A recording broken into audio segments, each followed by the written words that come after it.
I saw with the Ryder Cup, they had the Keegan and Luke Donald did their little New York, nice little New York tour. They did answered some questions.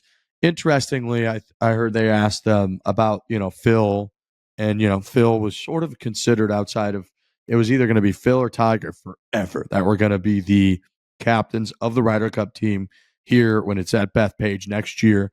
Phil's incredibly popular in New York. He's almost like a sympathetic figure when it comes to New York golf fans because he's had Wingfoot and the just absolute heartbreak at Wingfoot.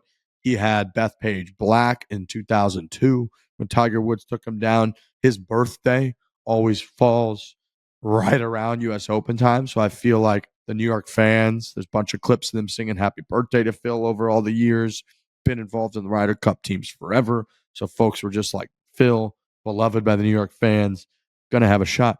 Keegan was asked kind of about it, and his answer was something to the effect of, I don't think Phil is interested, in being an assistant captain at all, which I thought was very interesting. Very interesting that he would go that way with saying that. Like, how the fuck would Phil not be interested at all?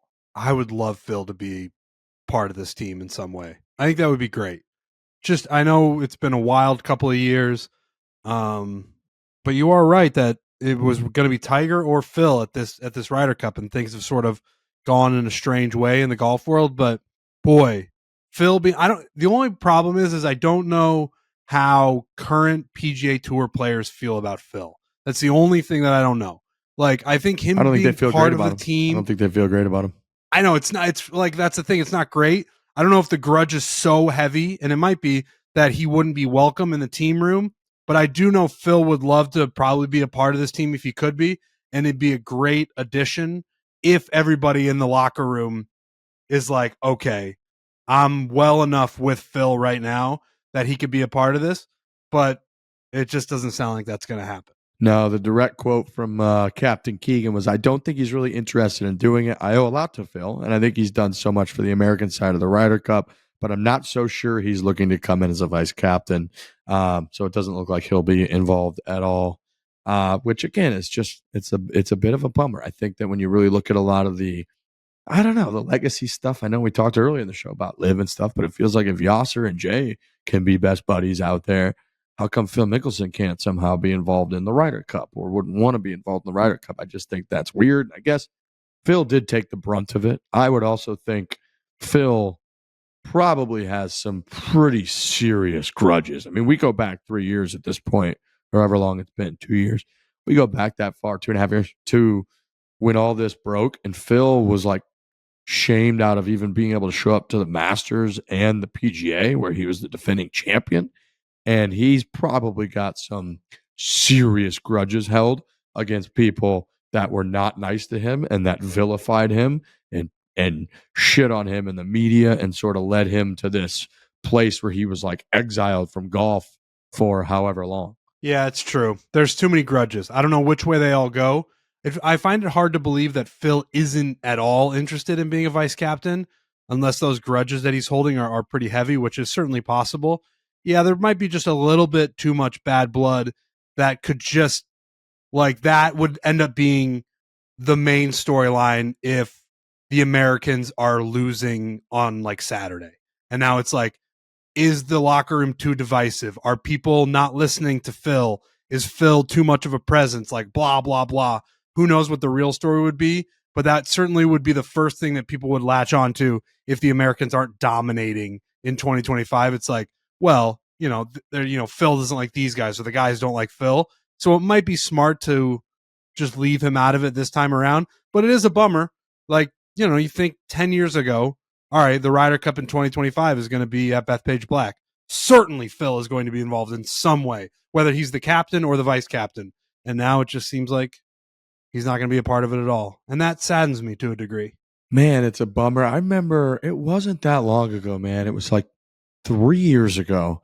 It was Whistling Straits, the Ryder Cup. U.S. was dominating, and Phil Mickelson was out there as one of the vice captains. He was out there with his pod. He was walking and giggling, and all the players, when they're asked about it, and the other captains, they would say, on our vice captains and captains kind of side, we have everybody's on comms, and they got the mic. and they're like, what Phil Mickelson says on that mic to the rest of the team is off the charts, and says to the rest of the captains, and they're like, he gets everybody going. He's making everybody laugh. He's saying some crazy shit, doing the Phil thing that he does. So to think that only 3 years ago we're going from him giggling, walking around as one of the leaders of the team forever, to just gone, it's sad, man. It's kind of a sad thing. It is sad. He's turned into such a polarizing figure, which is weirdly, I think, kind of how he wanted to be. I don't know if that's fully true, but he's certainly like, you're one of the best players. You're the second best player during the Tiger dominant era. Your identity is, I am the guy who played during the Tiger era, and if Tiger didn't exist, I probably win X amount more tournaments. And it just seems like he wanted some sort of identity that made him a big figure, and this definitely did it. And there's certainly probably other motivations, whether it was money or blah blah blah, but I think he wanted a reputation of like being the smartest guy in the room, and he made a move that was one of the more polarizing moves in golf history. And unfortunately, what has happened since then is just like he's not as front and center in the game of golf, but he's still a hugely polarizing figure. And I think there's got to be a part of him that's like, I like that. That's sort of my reputation. You're not going to be a vice captain at the Ryder Cup. You're not going to be the captain of the Ryder Cup, but he has a position in the game where there are certainly people who could argue what he did, the move that he pulled, in hindsight, ended up working out because Liv has established itself. It's its own league. It has pushed Yasser and MBS into a position where they're potentially going to make a deal and have a seat at the table. Like, there's circles where Phil Mickelson is just kind of the smartest dude who ever did it. And then unfortunately, he's not going to be a vice captain. So it is what it is. There are circles where they're like, yeah, Phil's like John Rahm's circle. He's probably very much like, Phil Mickelson made me unbelievably rich. And like, there's plenty of circles on the PGA Tour even that are like, Scotty Scheffler might be like, yeah, thank God for Phil Mickelson. He made me incredibly rich. Plus, he took out 25 players that could have beat me week in and week out that didn't beat me. I guess is great. No one would ever, certainly on the PGA Tour side, would never say that publicly, but there's truth in what those people, if they exist, what they're saying, that is true.